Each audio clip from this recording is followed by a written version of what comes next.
ఓం శాంతి. ఈరోజు అవ్యక్త బాప్దాదా మురళి. Date 1 June 2025.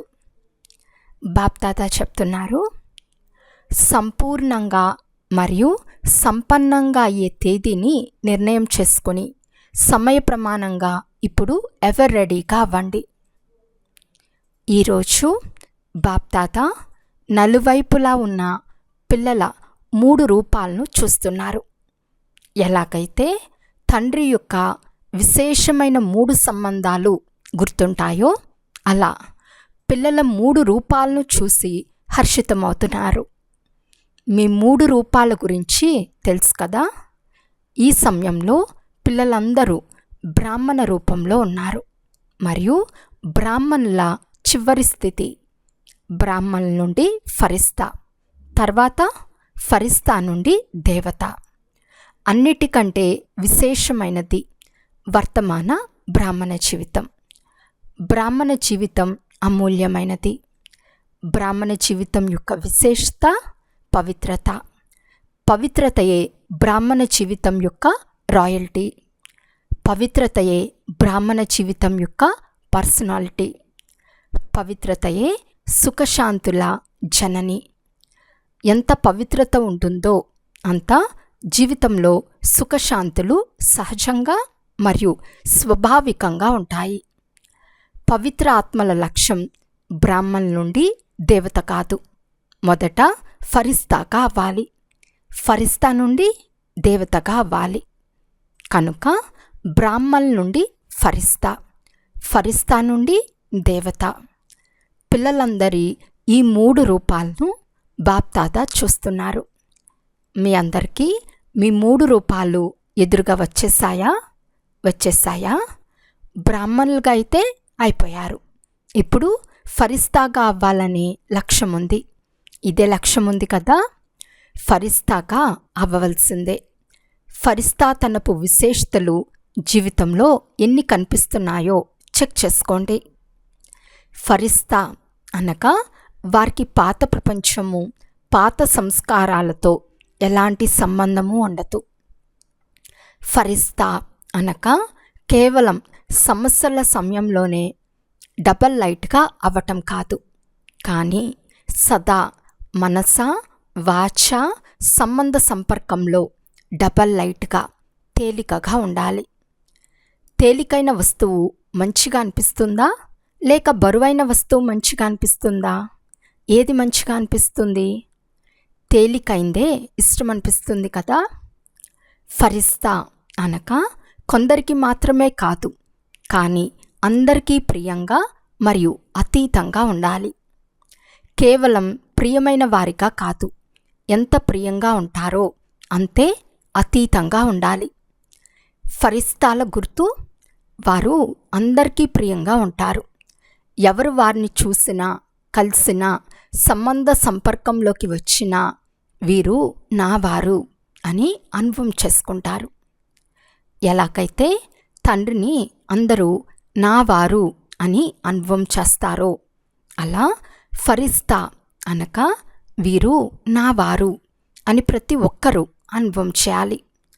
నా వారు అనేది అనుభవం అవ్వాలి. ఎందుకంటే తేలికగా ఉంటారు కదా. కనుక ఆ తేలికదనమే అందరికీ ప్రియంగా చేస్తుంది. పూర్తి బ్రాహ్మణ పరివారం అంతా వీరు నా వారు అని అనుభవం చేయాలి. భారీతనం ఉండరాదు. ఎందుకంటే ఫరిస్తా అంటే అర్థమే డబల్ లైట్. ఫరిస్తా అనగా సంకల్పము, మాట, కర్మ, సంబంధ సంపర్కంలో బేహద్దుగా ఉండాలి. హద్దు ఉండరాదు. అందరూ నా వారు మరియు నేను అందరివాడిని. ఎక్కడైతే నా వారు అనే భావన ఎక్కువగా ఉంటుందో అక్కడ తేలికదనం ఉంటుంది. సంస్కారంలో కూడా తేలికదనం ఉండాలి. కనుక ఫరిస్తా స్థితికి ఎంత శాతం వరకు చేరుకున్నాను అని చెక్ చేసుకోండి. చెక్ చేసుకోవటం వస్తుందా? చక్కర్గా అంటే పరిశీలించుకునే వారిగా కూడా అయిపోయారు. మేకర్గా అంటే తయారయ్యే వారిగా కూడా అయిపోయారు. శుభాకాంక్షలు. వర్తమాన సమయాన్ని చూస్తూ బాప్దాదా యొక్క శుభ ఆశ ఏమిటి అంటే, ఎవరైతే స్వయాన్ని మహారథులము అని భావిస్తున్నారో వారి స్థితి 95% ఉండాలి కదా. 98% అయిపోతామని ఎవరో అన్నారు. శుభాకాంక్షలు. గులాబ్ జామున్ తినండి, ఎందుకంటే మీరు చూస్తున్నారు మరియు తయారవ్వాల్సిందే అని తెలుసుకున్నారు. అవుతాము అని కాదు, అవ్వవలసిందే. అయిపోతాము, చూస్తాము, ప్రయత్నిస్తాము. ఇప్పుడు ఈ భాషను పరివర్తన చేసుకోండి. ఏ సంకల్పం చేసినా ఎంత శాతం నిశ్చయము మరియు సఫలతాపూర్వకంగా ఉంది అని చెక్ చేసుకోండి. ఇప్పుడు చెకింగ్ చేసుకునే వేగాన్ని తీవ్రం చేయండి. మొదట చెక్ చేసుకొని తర్వాత కర్మలోకి రండి. అంతేగాని ఏ సంకల్పం వస్తే అది, ఏ మాట వస్తే అది, సంబంధ సంపర్కంలో ఏదో ఒకటి జరగటం ఇలా ఉండరాదు.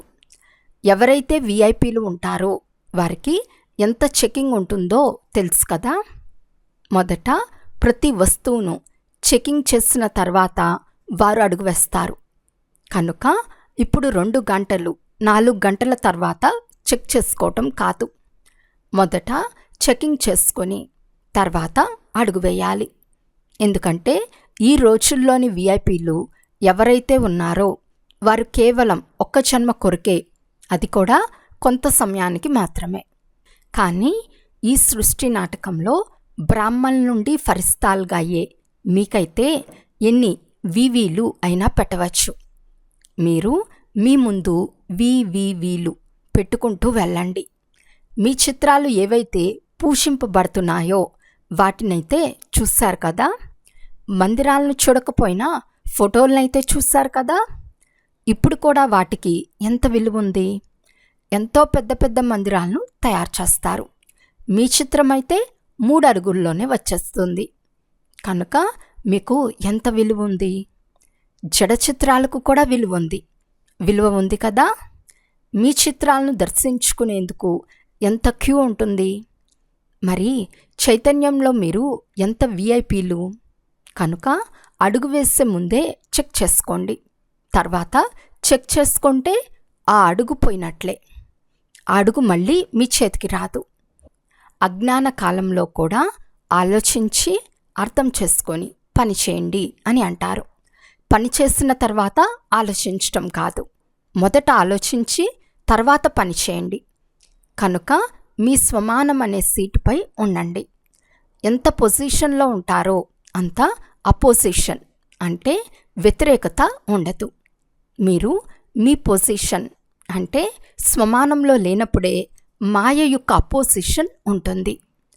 మీ అందరికీ సంపూర్ణంగా మరియు సంపన్నంగా అవ్వాలనే లక్ష్యం అయితే ఉంది కదా, లేక కొద్ది కొద్దిగా అవ్వాలనే లక్ష్యం ఉందా అని బాప్దాదా ప్రశ్నిస్తున్నారు. లక్ష్యం ఉందా? అందరికీ లక్ష్యం ఉంటే చేతులెత్తండి. సంపూర్ణంగా అవ్వాలి కదా. ఎప్పటి వరకు అవుతారు? మీరు అందరినీ ప్రశ్నిస్తారు కదా. టీచర్లు కూడా విద్యార్థులను మీ లక్ష్యం ఏమిటి అని ప్రశ్నిస్తారు కదా. కనుక ఈరోజు బాప్దాదా విశేషంగా టీచర్లు ప్రశ్నిస్తున్నారు. 30 సంవత్సరాల వారు కూర్చుని ఉన్నారు కదా. కనుక 30 సంవత్సరాల వారు రేపే పరస్పరంలో కూర్చొని ప్రోగ్రాం తయారు చేయాలి.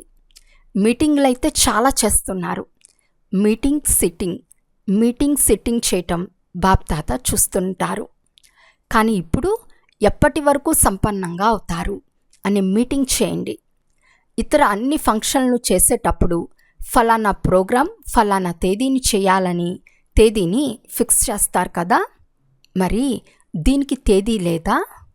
ఎన్ని సంవత్సరాలు కావాలో చెప్పండి. ఎందుకు బాప్దాదా ఎందుకు ఇలా చెప్తున్నారు? ఎందుకంటే ఎప్పటి వరకు వినాశనం చేయాలి అని ప్రకృతి బాబాను అడుగుతుంది. అప్పుడు బాప్దాదా ఏమని సమాధానం ఇవ్వాలి? బాప్దాదా పిల్లల్ని అడుగుతారు కదా, ఎప్పటి వరకు సమయం కావాలి? ఈ రోజుటి విశేషమైన టాపిక్ ఎప్పటి వరకు. డబల్ విదేశీలు కూర్చుని ఉన్నారు కదా. మరి డబల్ పురుషార్థం చేస్తారు కదా, అద్భుతం చేయండి. విదేశీయులు ఉదాహరణగా అవ్వండి. బ్రాహ్మణ పరివారం ముందు, విశ్వం ముందు సంపన్నంగా మరియు సంపూర్ణంగా అవ్వండి. సర్వశక్తులు సర్వగుణాలతో సంపన్నం అనగా సంపూర్ణంగా అవ్వాలి అని ఉండాలి. మనస, వాచ, సంబంధం, సంపర్కం ఈ నాలుగిట్లో ఒకవేళ ఒక్కదానిలో బలహీనంగా ఉండిపోయినా సంపన్నము అని అన్నారు. 4 విషయాలు గుర్తున్నాయి కదా. మనస, వాచ, సంబంధము, సంపర్కంలో కర్మ కూడా వచ్చేస్తుంది. 4 విషయాల్లో సంపన్నంగా అవ్వాలి. మనస, వాచలో అయితే మేము బాగున్నాము. సంబంధ సంపర్కంలో కొద్దిగా తేడా ఉంది అని అనరాదు. వినిపించాం కదా, ఎవరు ఎదురుగా వెళ్ళినా, ఎవరి సంపర్కంలోకి వచ్చినా వీరు మావారు అని వారు అనుభవం చేయాలి. నాది అనే దానిపై అధికారం ఉంటుంది కదా. ఇతరుల దానిపై అంత తేలికదనం ఉండదు, కొద్దిగా బరువు ఉంటుంది. కానీ నాది అన్న దానిపై తేలికదనం ఉంటుంది. కనుక అందరితో తేలికగా ఉండాలి. అంతేగాని కేవలం మీ జోన్లో తేలికగా, మీ సెంటర్లో తేలికగా ఉండటం కాదు. ఒకవేళ కేవలం మీ జోన్లో, మీ సెంటర్లో తేలికగా ఉంటే విశ్వరాజులుగా ఎలా అవుతారు? విశ్వ కళ్యాణకారులుగా కూడా అవ్వలేరు, విశ్వరాజులుగా కూడా అవ్వలేరు. రాజు అంటే కేవలం సింహాసనంపై కూర్చోవటం అని అర్థం కాదు. రాజధానిలో, రాయల్ పరివారంలో కూడా రాజుకు రాజ్యాధికారం ఉంటుంది. కనుక ఏం చేస్తారు? ఎప్పటి వరకు అనే ప్రశ్నకు సమాధానం ఇస్తారు. మీటింగ్ చేస్తారా? మీటింగ్ చేసి ఫైనల్ చేయండి. సరేనా? మంచిది. అందరూ బాగున్నారా? చేయాల్సిందే, అవ్వవలసిందే అనే ఉత్సాహం వస్తుందా? బాప్దాదా ఉమంగ ఉత్సాహాలను ఇప్పిస్తారు. వీరు ఉమంగ ఉత్సాహాల్లో ఉన్నారని చూసి మాయ ఏదో ఒకటి చేసేస్తుంది. ఎందుకంటే ఇప్పుడు దాని అంతిమ సమయం కూడా సమీపంగా ఉంది కదా. కనుక అది తన అస్త్రశస్త్రాలు ఏవైతే ఉన్నాయో అవన్నీ ఉపయోగిస్తుంది. అంతేకాక ఎలాంటి పాలన ఇస్తుంది అంటే ఇది మాయ యొక్క పాలన అన్నదే అర్థం చేసుకోలేరు. మాయా మతమా లేక తండ్రి మతమా అన్నది అర్థమవ్వదు. కనుక అందులో మిక్స్ చేసేస్తారు. ఫరిస్తా స్థితిలో లేక పురుషార్థంలో విశేషంగా ఏ విఘ్నాలైతే వస్తాయో వాటికి కేవలం 2 శబ్దాలే కారణం. అవి సాధారణ శబ్దాలే, కష్టమైనవి కూడా కాదు. అంతేకాక అనేకసార్లు మీరు వాటిని ఉపయోగిస్తారు కూడా. అవి ఏవి? నేను మరియు నాది. ఈ నేను మరియు నాది అనే వాటిని పరివర్తన చేసుకునేందుకు బాప్దాదా చాలా సహజ విధిని ఇంతకు ముందు కూడా తెలిపించారు. గుర్తుందా? ఏ సమయంలో మీరు నేను అని అంటారో అప్పుడు నేను ఆత్మను అని ఆత్మరూపం ఎదురుగా రావాలి. నేను అని అంటూనే మీ ఎదురుగా ఆత్మరూపాన్ని తీసుకురండి. నేను అని ఊరికి అనటం కాదు, నేను ఆత్మను అనే సహజ స్మృతిని తీసుకురండి. నేను తర్వాత ఆత్మ అనే పదాన్ని ఉంచండి. నేను ఆత్మ. ఎప్పుడైతే నాది అని అంటారో అప్పుడు మొదట నా బాబా అని అనండి. నా రుమాలు, నా చీర ఇలా నాది అని అంటారు కదా. కానీ మొదట నా బాబా అని అనాలి. నాది అని అంటూనే బాబా ఎదురుగా వచ్చేయాలి. నేను అని అంటూనే ఆత్మ ఎదురుగా రావాలి. దీనిని సహజ స్వభావంగా తయారు చేసుకోండి. ఇది సహజమే కదా లేక కష్టమా? నేను ఆత్మను అనేది మీకు తెలుసు. కేవలం ఆ సమయంలో అంగీకరించి నడవటం లేదు. తెలుసుకోవటం 100% ఉంది, కానీ అంగీకరించటంలో పర్సంటేజ్ ఉంది. దేహాభిమానం అనేది సహజంగా అయిపోయింది కదా. నేను దేహంను అని ఏమైనా గుర్తు చేసుకోవాల్సి వస్తుందా? సహజ స్మృతి ఉంది కదా. నేను అని నోటి ద్వారా అనేదానికి ముందే సంకల్పంలో వస్తుంది కదా. కనుక సంకల్పంలో కూడా నేను అనేది వచ్చిన వెంటనే ఆత్మస్వరూపం ఎదురుగా రావాలి. ఈ అభ్యాసం చేయటం సహజమే కదా. కేవలం నేను అని అనకండి, దానితో పాటు ఆత్మగా భావించి మాట్లాడండి. అప్పుడు పక్కా అయిపోతుంది. ఉదాహరణకు శరీరం యొక్క పేరు పక్కా అయిపోయింది కదా. ఎవరినైనా ఇతరులను మీ పేరు గలవారిని పిలిచినా మీరు చూస్తారు కదా. కనుక నేను ఆత్మను, ఆత్మ యొక్క ప్రపంచం బాప్దాత, ఆత్మ యొక్క సంస్కారం బ్రాహ్మణ్ నుండి ఫరిస్తా, ఫరిస్తా నుండి దేవత. మరి ఇప్పుడేం చేస్తారు? ఈ మనసా డ్రిల్ను చేయండి. ఈ రోజుల్లో డాక్టర్లు కూడా డ్రిల్ చేయండి, ఎక్సర్సైజ్ చేయండి అని చెప్తున్నారు. కనుక మీరు నేను ఆత్మ, నా బాబా అనే ఎక్సర్సైజ్ చేయండి. ఎందుకంటే సమయం యొక్క వేగాన్ని డ్రామానుసారంగా తగ్గించాల్సి వస్తుంది. వాస్తవానికి రచయిత తీవ్రంగా ఉండాలి, కానీ రచన కాదు. అయితే ఇప్పుడు సమయం వేగంగా వెళ్తూ ఉంది. ప్రకృతి కూడా ఎవర్ రెడీగా ఉంది, కేవలం ఆర్డర్ కోసం ఆగి ఉంది. డ్రామా యొక్క సమయమే ఆర్డర్ చేస్తుంది కదా.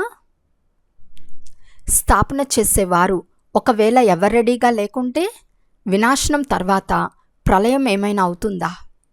ప్రళయం అవుతుందా? వినాశనం తర్వాత స్థాపన జరగాల్సిందే కదా. కనుక స్థాపనకు నిమిత్తమైన వారు ఇప్పుడు సమయ ప్రమాణంగా ఎవర్ రెడీ కావాలి. ఎలాగైతే బ్రహ్మా బాబా అర్జునుడిగా అయ్యాడు కదా, ఉదాహరణగా అయ్యాడు కదా, అదేవిధంగా బ్రహ్మా బాబాను ఫాలో చేసేవారిగా ఎవరవుతారో బాప్దాదా చూడాలని అనుకుంటున్నారు. స్వయాన్ని కూడా చూసుకోండి, సమయాన్ని కూడా చూడండి. బాప్దాదా ఇంతకు ముందు కూడా తెలిపించారు, వర్తమాన సమయంలో బ్రాహ్మణ్ నుండి ఫరిస్తా, ఆత్మలైన మీరందరూ నిమిత్త భావం మరియు నిర్మాణ భావం అనే ఈ 2 మాటలను అండర్లైన్ చేసుకోవాలి. దీని ద్వారా దేహాభిమానం యొక్క నేను అనే భావన సమాప్తమైపోతుంది. నాది అనేది కూడా సమాప్తమైపోతుంది. నిమిత్త భావము మరియు నిర్మాణ స్వభావం ఉండాలి. ఎంత నిర్మాణంగా ఉంటారో అంత గౌరవం లభిస్తుంది. ఎందుకంటే ఎవరైతే నిర్మాణంగా ఉంటారో వారు అందరికీ ప్రియంగా అవుతారు. ప్రియంగా అయినప్పుడు స్వతహాగానే గౌరవం లభిస్తుంది. కనుక నిమిత్త భావం, నిర్మాణ భావం మరియు భావన శుభభావనగా ఉండాలి. భావము మరియు భావన 2 విషయాలున్నాయి. నిమిత్త మరియు నిర్మాణ భావం మరియు భావన ప్రతి ఒక్కరి పట్ల శుభభావన, శుభకామన ఉండాలి. ఎవరెలా ఉన్నా మీ నిమిత్త నిర్మాణ భావము మరియు శుభభావన వాయుమండలాన్ని ఎలా తయారు చేస్తుంది అంటే ఎదుటివారు కూడా ఆ వైబ్రేషన్ల ద్వారా మారిపోతారు. చాలామంది పిల్లలు ఆత్మీక సంభాషణ చేసేటప్పుడు మేము 1 నెల నుండి శుభభావన ఉంచాము, వారు మారటం లేదు అని అంటారు కదా. తర్వాత అలసిపోతారు, వ్యాఖ్యలు పడతారు. ఇప్పుడు పాపం వారి వృత్తి లేక దృష్టి రాతి సమానంగా ఉన్నప్పుడు మరి అందులో కొద్దిగా సమయమైతే పడుతుంది కదా. భలే వారు మారకపోయినా మిమ్మల్ని మీరు మంచిగా ఉంచుకోవాలి కదా. మీరు మీ పొజిషన్లో ఉండాలి కదా. మీరెందుకు వ్యాఖ్యలు పడతారు? అలా వ్యాఖ్యలు పడకండి. వారు మారకపోయినా వారితో పాటు నేను మారిపోకూడదు కదా. ఒకవేళ మీరు వ్యాఖ్యలు పడితే వారు శక్తిశాలిగా అయిపోయి మిమ్మల్ని మార్చినట్లు అవుతుంది కదా. మీరు మీ స్వభావము అనే సీట్ను ఎందుకు వదిలేస్తారు? ఎందుకు అనే వ్యర్థ సంకల్పాలు కూడా రాకూడదు. ఎందుకు అని అన్నారు అంటే వ్యర్థ సంకల్పాలకు ద్వారం తెరిచినట్లే. ఆ ద్వారం చాలా కష్టం మీద మూసుకుంటుంది. కనుక ఎందుకు అని ఆలోచించకండి. దయాహృదయులుగా అయి వైబ్రేషన్లు ఇస్తూ ఉండండి. మీరు మీ సీట్ను వదిలి ఎందుకు వ్యాకులపడతారు? మీ పొజిషన్ నుండి కిందకు రాకూడదు అని గుర్తుంది కదా. అలా వస్తే చాలా అపోజిషన్ జరుగుతుంది. వ్యక్తుల మధ్య అపోజిషన్ వస్తుంది. స్వభావ సంస్కారాల్లో అపోజిషన్ వస్తుంది. ఆలోచనలో అపోజిషన్ వస్తుంది. కనుక మీ పొజిషన్లో ఉండండి. కనుక రేపేం చేస్తారు గుర్తుందా? బాప్దాదాకు ప్రేమ ఉంది కదా. కనుక అందరూ బ్రహ్మా బాబా సమానంగా అయిపోవాలని బాప్దాదా భావిస్తున్నారు. బ్రహ్మా బాబా ఎదురుగా అపోజిషన్ అంటే వ్యతిరేకత రాలేదా? మాయ కూడా వ్యతిరేకించింది, ఆత్మలు కూడా వ్యతిరేకించారు, ప్రకృతి కూడా వ్యతిరేకించింది. కానీ బ్రహ్మా బాబా తన పొజిషన్ను వదిలేశారా? వదిలేలేదు కదా. అప్పుడే ఫరిస్తాగా అయ్యారు కదా. కనుక ఇప్పుడు స్వయాన్ని అయితే నేను ఫరిస్తాను అని ఫరిస్తాగా భావించి నడవండి. కానీ పరస్పరంలో ఒకరినొకరు కూడా అందరూ ఫరిస్తాలే అని ఫరిస్తా రూపంలో చూడండి. నాకు పాత ప్రపంచంతో సంబంధం లేదు, పాత సంస్కారాలతో సంబంధం లేదు, ఏ బ్రాహ్మణులతో సంబంధం లేదు. అన్నీ సమాప్తమైపోయాయి. వీరు కూడా ఫరిస్తా, వీరు కూడా ఫరిస్తా అనే దృష్టితో చూడండి. ఈ వాయుమండలాన్ని వ్యాపింపచేయండి. మంచిది. ఇప్పుడు ఒక్క నిమిషం సర్వశక్తులతో సంపన్నంగా అయి విశ్వ ఆత్మలకు ఎటువంటి శక్తిశాలి కిరణాలను ఇవ్వాలి అంటే నలువైపులా విశ్వంలో మీ శక్తిశాలి వైబ్రేషన్లు వ్యాపించాలి.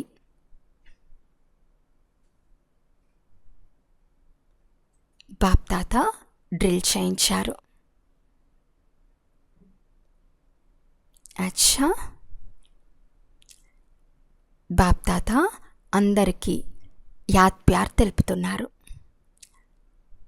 నలువైపులా ఉన్న బ్రాహ్మణుల నుండి ఫరిస్తాలుగా అయ్యే పిల్లలకు సదా స్వదర్శనం ద్వారా స్వయాన్ని చెక్ చేసుకుని చేంజ్ చేసుకునే పిల్లలకు, బ్రహ్మాబాబాను ఫాలో చేసే విధేయమైన ఆజ్ఞాకారి పిల్లలకు, సదా డబల్ లైట్గా అయ్యి సేవ మరియు పురుషార్థాన్ని చేసే ఫరిస్తా ఆత్మలకు, సదా తమ పొజిషన్ యొక్క సీటుపై సెట్ అయ్యి అపోజిషన్ను సమాప్తం చేసే మాస్టర్ సర్వశక్తివాన్ పిల్లలకు, సంగం యుగం యొక్క ప్రత్యక్ష ఫలాన్ని అనుభవం చేసే తండ్రి సమీప పిల్లలకు బాప్దాదా యొక్క ప్రియ స్మృతులు మరియు నమస్తే.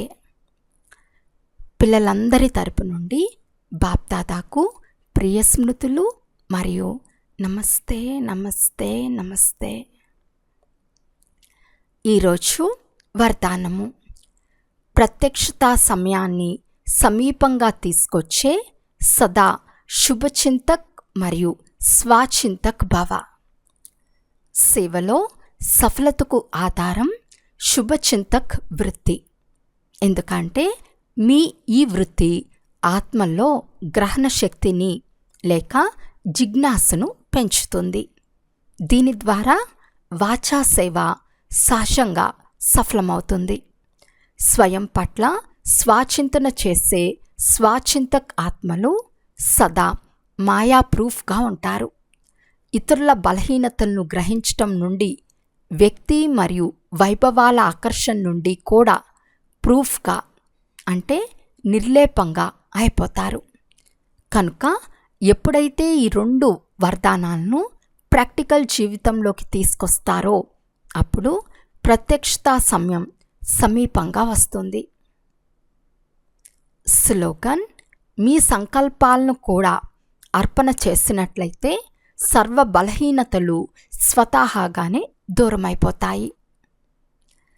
అవ్యక్త సూచన ఆత్మీక స్థితిలో ఉండే అభ్యాసం చేయండి. అంతర్ముఖులుగా అవ్వండి. పరమాత్మ ప్రేమను అనుభవం చేసేందుకు అంతర్ముఖులుగా అయి ఈ దేహం నుండి అతీతమైన ఆత్మీక రూపంలో ఉండే అభ్యాసాన్ని పెంచుకోండి. సదా అంతర్ముఖత అనే గుహలో ఉంటే పాత ప్రపంచం యొక్క వాతావరణం నుండి అతీతంగా అవుతూ పోతారు. వాతావరణ ప్రభావంలోకి రారు. నచ్చా. ఓం శాంతి.